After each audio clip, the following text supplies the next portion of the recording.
Hello বন্ধুরা, আজকে সকাল সকাল ঘুম থেকে উঠে ছেলেকে স্কুলে পাঠিয়ে এখন চলে যাচ্ছি মার্কেট করতে।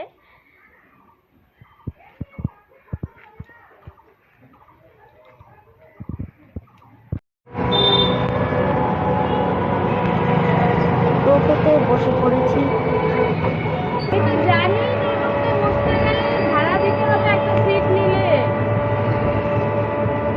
উঠে বসতে তো হবে, আমাকে তো ঠিক করে বসতে হবে।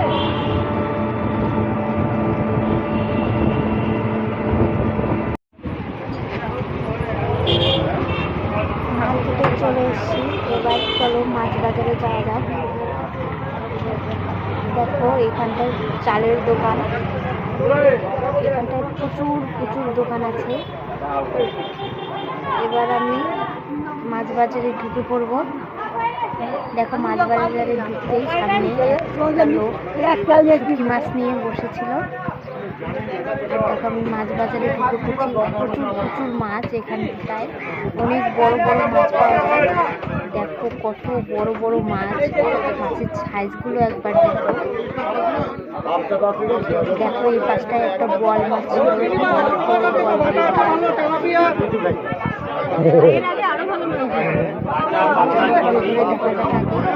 কি মাছ আছে প্রায় সব রকমের মাছ আছে, ছোট মাছ থেকে শুরু করে সব রকমের মাছ। একটা দোকানে তো প্রায় 30 কিলো ওজনের একটা কাতলা মাছ কাটছিল।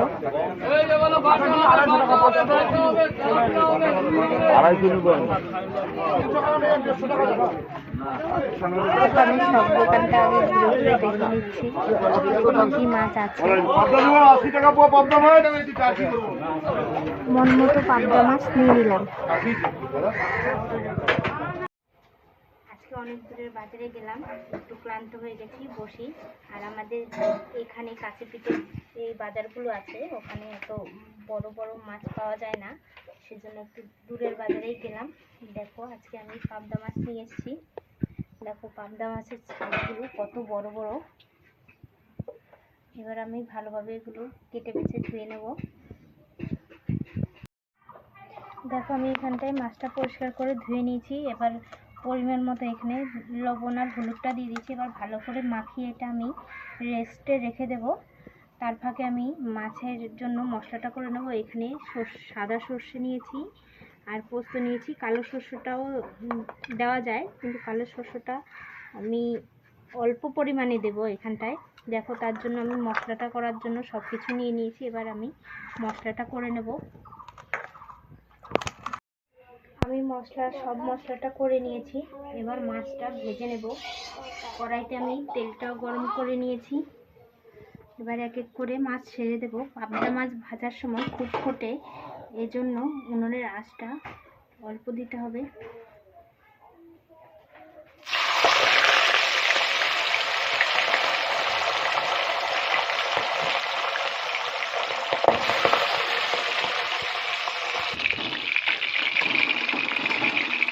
দেখো আমার মাছটা একটু ভাজা হয়ে গেছে। এইভাবে আমি সবকটা মাছ এভাবে উল্টে পাল্টে ভেজে নেব।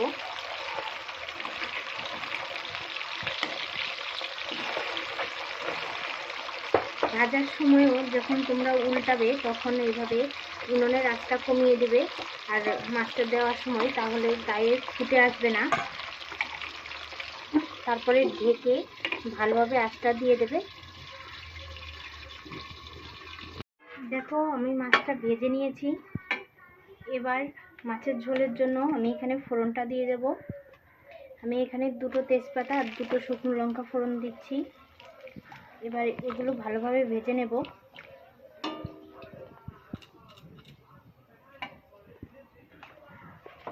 এগুলো ভালোভাবে ভাজা হয়ে গেলে আমি এখানে কালো জিরে অ্যাড করব।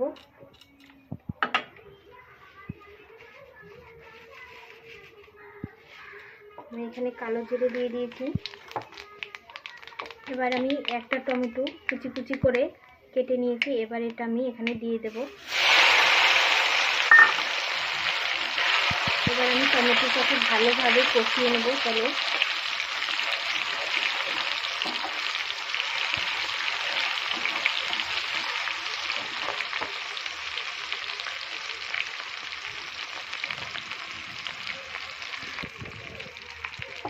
এবার আমি এখানে বেটে রাখা লঙ্কা, জিরে, আদাটা দিয়ে দেবো।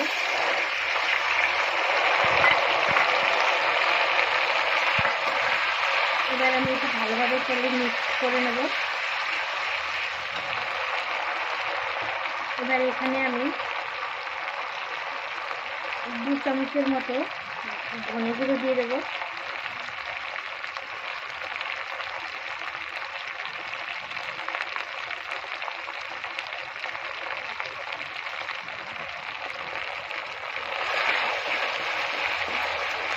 এবার এটা আমি ভালোভাবে কষিয়ে নেব।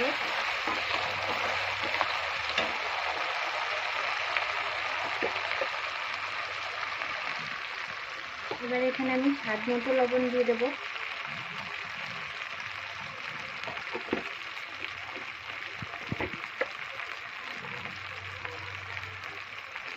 পরিমাণ মতো হলুদের গুঁড়ো। এবার আমি সব কিছু মশলা ভালোভাবে তেলে কষিয়ে নেব।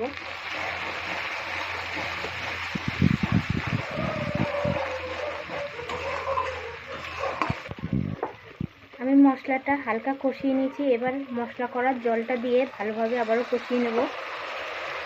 কষানোর সময় তোমরা উনুনের আঁচটা মিডিয়ামে রাখবে।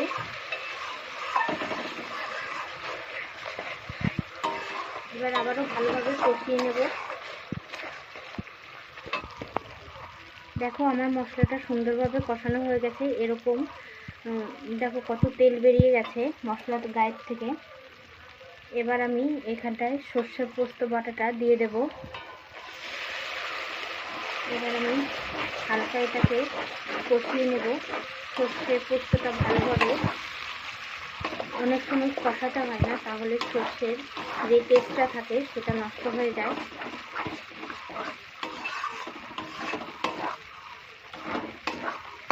দেখো আমি মশলার সাথে ভালোভাবে সর্ষেটা মিশিয়ে নিয়েছি।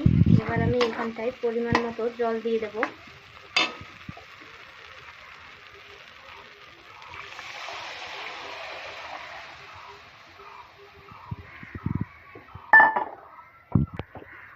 দেখো আমি এখানটায় পরিমাণ মতো জল দিয়ে দিয়েছি। এবার ভালোভাবে ঢেকে আমি ফুটিয়ে নেব।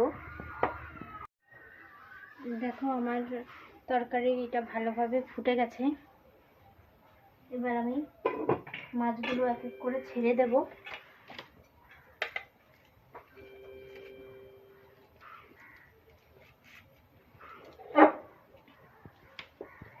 এভাবে আমি সবকটা মাছই ছেড়ে দেব।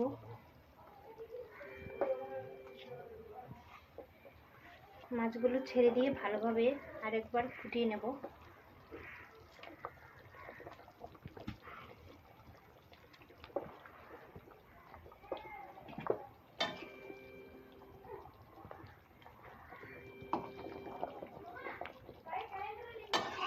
এবার আমি ভালোভাবে মাছটা ফুটিয়ে নেব।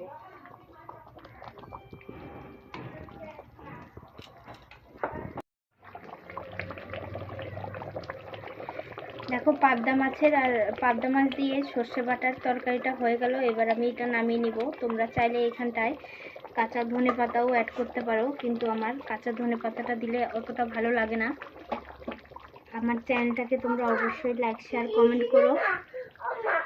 আমার পাশে থাকার জন্য অসংখ্য অসংখ্য ধন্যবাদ। আমি ভুলটাতে দেখছি এরকম হয়ে গেছে। এরকম কেন করেছো? আমি জানতাম না কোনটা দিতে হবে।